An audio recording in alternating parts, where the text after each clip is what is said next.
Hello LIS professional. हमारा आज का टॉपिक है types of library from traditional to modern.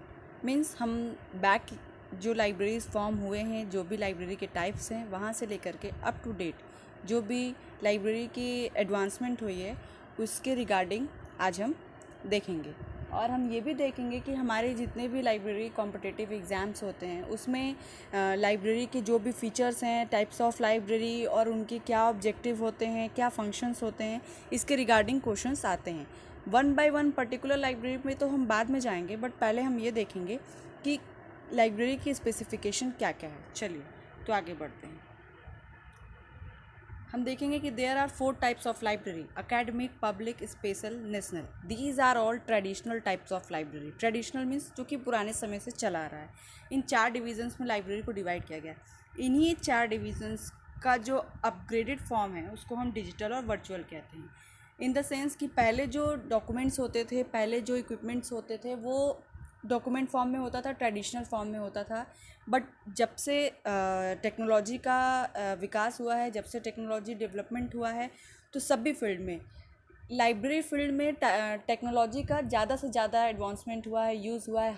हर जो भी उसके डिपार्टमेंट्स हों, चाहे वो एक्विजिशन हो, सीरियल कलेक्शन हो, सर्कुलेशन सेक्शन हो, सब में टेक्नोलॉजी और इलेक्ट्रॉनिक गैजेट्स एंड मशीन्स का यूज़ हुआ है। तो इन्हीं जो भी सारी चीज़ें हैं उनका जो अपडेट फॉर्म है उनको हम डिजिटल एंड वर्चुअल में कंक्लूड करते हैं। चलिए तो हम वन बाय वन आगे बढ़ेंगे। First of all, we come through the academic library. Academic library means the libraries which run for schools, colleges and universities. ये जो libraries होती हैं इन्हें हम academic libraries, academic जो कि हमारा pre primary upper middle higher सारी चीज़ें चलती हैं, तो इसको हम academic library के अंदर ही कंक्लूड करते हैं. So, comprises of school, college and university library normally have 4 types of user based on the level of education they cater to. First is student, second is teacher, third is research scholars and fourth is administrative professional and staff of the institution. किसी भी institution के staff होंगे, professionals होंगे, academic होंगे, administrative होंगे, ये सभी academic libraries के थ्रू ही आएंगे। चलिए तो हम देखते हैं इसका दो एग्जाम्पल। अगर एक देखें, फर्स्ट तो वो है Madras university library and second is KVS school library. तो स्कूल लाइब्रेरी हम देखेंगे ये स्कूल लेवल का है, जो कि केंद्रीय विद्यालय संगठन हो, नवोदय विद्यालय संगठन हो, और कोई भी स्कूल हो, दिल्ली के स्कूल हो, कलकत्ता के स्कूल हो, तो स्कूल लेवल पे जो रन करता है उसे हम स्कूल लाइब्रेरी कहते हैं। और यूनिवर्सिटी लेवल, कॉलेज लेवल पे जो रन करता है उन्हें हम कॉलेज एंड यूनिवर्सिटी लेवल कहते हैं। अब हम देखेंगे एकेडमिक लाइब्रेरीज के ऑब्जेक्टिव क्या क्या हैं। Serve the needs of the academic community. ये उसी एकेडमिक के लिए काम करता हो, चाहे वो कॉलेज हो, चाहे यूनिवर्सिटी के स्टूडेंट स्टाफ्स हों, चाहे वो स्कूल के स्टाफ्स हों या स्कूल के स्टूडेंट्स हों, तो ये उन्हीं के लिए काम करता है। Collect and store all kind of reading material. इनका बेसिक जो रिक्वायरमेंट होता है वो यही होता है कि उनके सब्जेक्ट रिलेटेड या उनसे जो भी इंटरटेनमेंट रिलेटेड, उनके नॉलेज रिलेटेड जो भी मटेरियल्स हैं वो उनको कलेक्ट कर सकें। Reading areas for users and lending services. These are some of the objective of the academic library. Now we group academic library into 3 categories: school libraries, college library, university library. तो सबसे पहले हम देखेंगे school library. School library को भी हम 4 level पे divide करते हैं या 4 ग्रुप में डिवाइड करते हैं, that is primary, middle, secondary and senior secondary.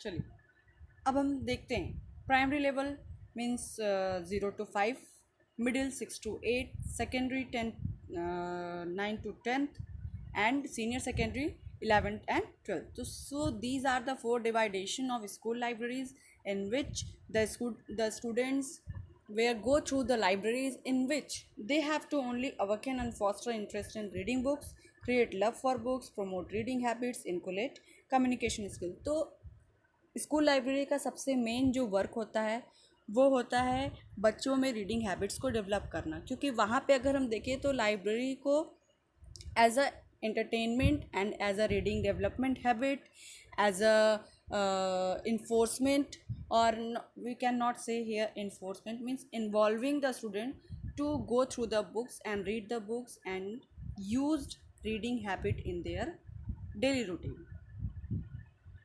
Now we come through the college library. College library classified into four groups or categories: junior college, degree college, PG means postgraduate colleges, and professional colleges. तो यहाँ पे college के भी चार डिविडेशन है, क्योंकि कहीं पे जूनियर मीन्स ग्रेजुएशन का होता है, डिग्री कॉलेजेस होते हैं, या पोस्ट ग्रेजुएट कॉलेजेस होते हैं, या प्रोफेशनल कॉलेजेस होते हैं, जो कि जैसे कि फॉर एग्जांपल अगर हम बीएड के लिए देखें तो स्पेशल एजुकेशन के लिए है। तो इस टाइप से हम देखते हैं कि कॉलेज लाइब्रेरी भी चार में डिवाइड हो जाती है। इसके ऑब्जेक्टिव क्या क्या है? Providing guidance to the student for higher studies and self learning. यहाँ पर लाइब्रेरी का रोल चेंज हो जाता है। ये स्टूडेंट को हायर स्टडीज़ के लिए गाइडेंस देता है और सेल्फ लर्निंग का पावर भी डेवलप करता है। यहाँ बच्चे खुद पढ़ते हैं, खुद सीखते हैं। Wider and deeper understanding of various discipline, prepare the student for shouldering higher responsibilities, prepare they for varied professionals like law, medicine, technology etcetera. तो अलग अलग प्रोफेशन में जाने के लिए, अलग अलग प्रोफेशंस के रिलेटेड न्यूज़ के लिए, इन सब सारे के लिए कॉलेज लाइब्रेरी का बहुत बड़ा रोल है। चलिए अब हम बढ़ेंगे पब्लिक लाइब्रेरी की तरफ।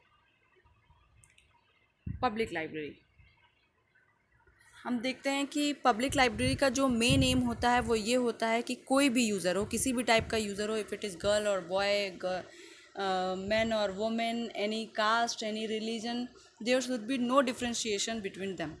ये लाइब्रेरी सभी के लिए ओपन होती है और हम किसी भी जगह पे देखें तो हर जगह एक एक पब्लिक लाइब्रेरी ओपन होती है।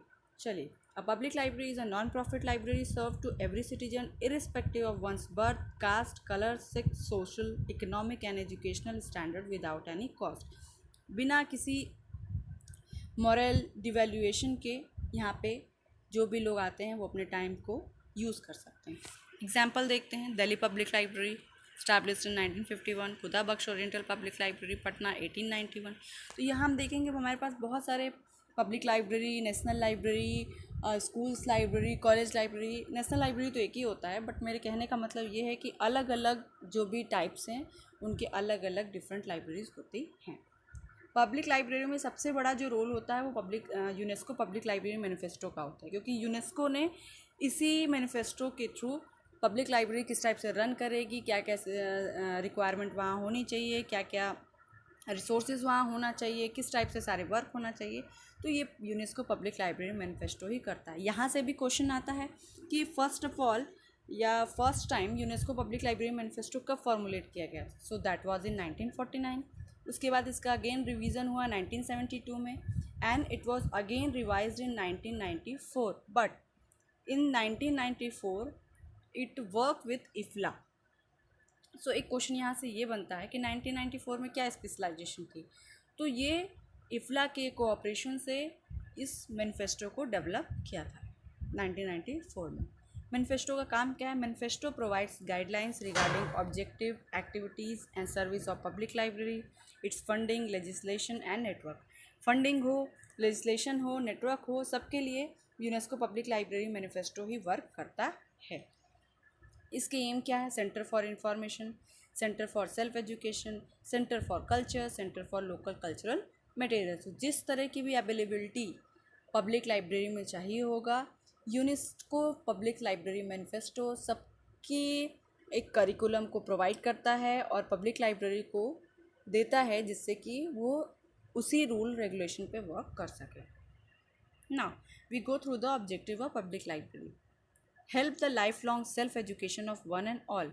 इसको हम एक तरीके से इनफॉर्मल एजुकेशन भी कह सकते हैं। वो लोग जो कि इनफॉर्मल तरीके से एजुकेशन लेते हैं, मीन्स डिस्टेंस मोड से लेते हैं या प्राइवेट मोड से लेते हैं, या कोई अगर एक्स्ट्रा नॉलेज किसी फील्ड में चाहता है तो वो पब्लिक लाइब्रेरी में जाता है। तो यहाँ पे सेल्फ एजुकेशन डेवलप होता है। Next point is furnish up to date facts and information, convey new knowledge to the researcher, provide facility for fruitful utilization of leisure time, work for continued social well-being of citizen as the in charge of all material। Means public library have collection of all material that will for children, that will for teenager, that will for young, that will for old। so किसी भी तरीके की वहाँ पे जाएँ तो वो अपने जो भी रिक्वायरमेंट हो यूज़र की वो कंप्लीट कर सके। तो ये था हमारा public library.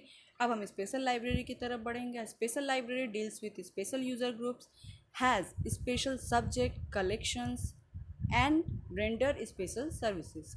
Special library means जो कि किसी स्पेशल फील्ड में वर्क कर रहा हो, जैसे कि अगर हम देखें कि एग्जांपल के थ्रू तो मेडिकल लाइब्रेरीज, इंजीनियरिंग लाइब्रेरीज, तो ये सब अपने ही फील्ड में स्पेशलाइजेशन देते हैं, तो इसलिए हमें स्पेशल लाइब्रेरी कहते हैं।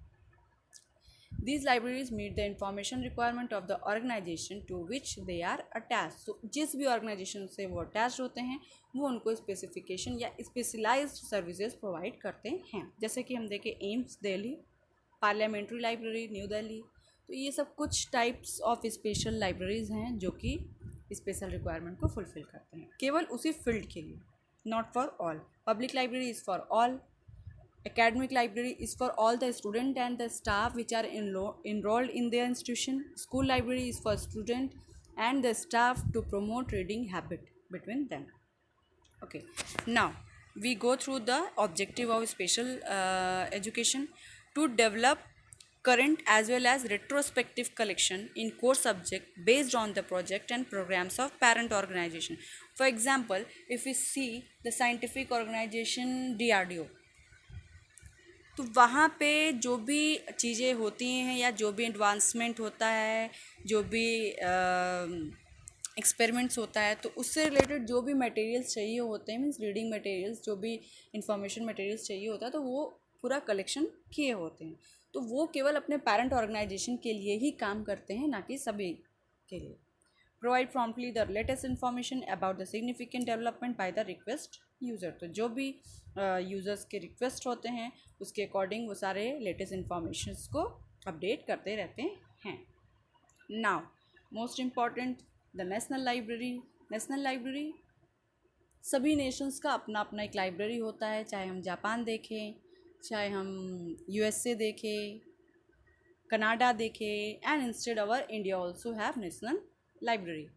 तो यहाँ पे हम नेशनल लाइब्रेरी देखेंगे कि library maintained out of government fund, जो कि गवर्नमेंट फंड से बनती है और जो कि नेशंस को सर्व करती है, उसे हम नेशनल लाइब्रेरी कहते हैं।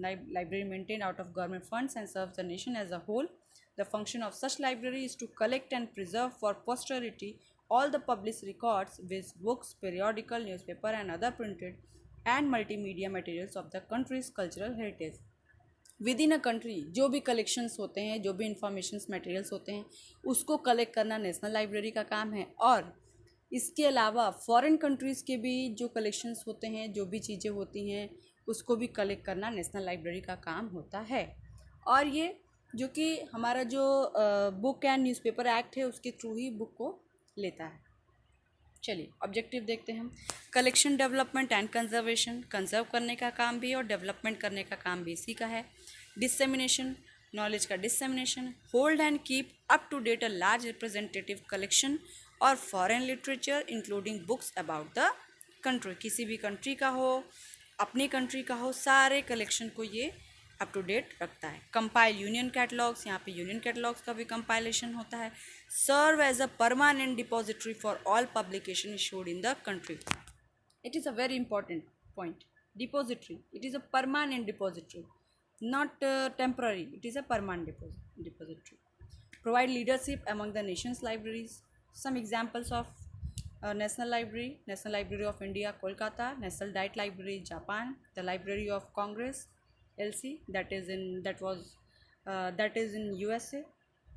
Now we come through the digital library. Digital library कोई नया फॉर्म नहीं है, ये ट्रेडिशनल लाइब्रेरी का ही कहेंगे, अप टू डेट फॉर्म है। मीन्स पहले के समय में कंप्यूटर नहीं था, टेक्नोलॉजीज़ नहीं थी, इतनी सारा टेक्नोलॉजी का इन्वॉल्वमेंट नहीं था, इतने इलेक्ट्रॉनिक मीडियाज़ नहीं थे। बट अब क्या है कि इसी ट्रेडिशनल लाइब्रेरी को जब हम अप टू डेट या टेक्नोलॉजिकल फॉर्म में ले आते हैं तो उसे हम डिजिटल लाइब्रेरी कहते हैं, जहाँ पे यूज़ ऑफ मीडिया या use of electronic gadgets end devices use होते हैं। Okay, now a digital library is a library in which collections are stored in digital form as opposed to print, microform or other media and accessible by computers. Develop a web based environment having vast accessible and collection of materials. तो यहाँ पे एक digital library का एक बहुत बड़ा फ़ायदा है कि अगर ये इलेक्ट्रॉनिक मीडिया में अगर चीज़ें कंपाइल हो जाती हैं या चीज़ें रहती हैं तो कलेक्शन का एक वास्ट स्टोरेज मिलता है, जो कि ट्रेडिशनल लाइब्रेरीज़ में नहीं होता है। स्पेस की कमी, जगह की कमी, इक्विपमेंट्स की कमी, उसको रखना, उसका कंजर्व करना, उसको प्रिजर्व करना, इन सब सारे प्रॉब्लम्स को ओवरकम करने के लिए, ओवरकम डिजिटल लाइब्रेरी ही करता है। चलिए, ये तो था digital library, use of electronic media but also have human interface. But in virtual library there are no physical existence of anything, only a virtual images are created there। Virtual library में कोई भी walls, जैसे कहा गया library without walls, कोई walls नहीं होता है। सभी जो इन्फॉर्मेशन का एक्सेसन होता है वो इलेक्ट्रॉनिक मीडिया के थ्रू ही होता है। हम वहाँ पे कुछ टच नहीं कर सकते, केवल फील कर सकते हैं। Okay, so these are all the libraries. Now my next video is on some of the public libraries, some of the national library which are important as the exam point of view. Okay, so keep with it and have up to date information. Okay, like, subscribe and share. Thank you so much.